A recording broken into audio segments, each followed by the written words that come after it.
সম্মানিত দর্শক, আপনারা ডিসপ্লেতে যে আমটি দেখতে পাচ্ছেন এটি হচ্ছে জাপানের বিখ্যাত সেই মিয়াজাকি আম। এই মিয়াজাকি আম বাংলাদেশে সূর্য ডিম নামে পরিচিত।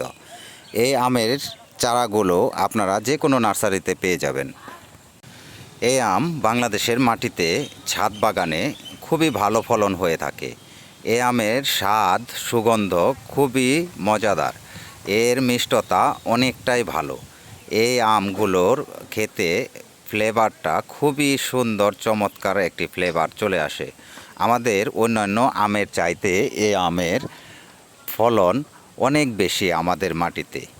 এই আমটা পরিপূর্ণ পাকা অবস্থায় কালারটা পরিপূর্ণ হলুদ হয়ে আসবে। তো এই ধরনের চারা আপনারা সংগ্রহে রাখতে পারেন এবং আপনাদের ছাদ বাগান বাড়িতে এই চারাগুলো লাগাতে পারেন।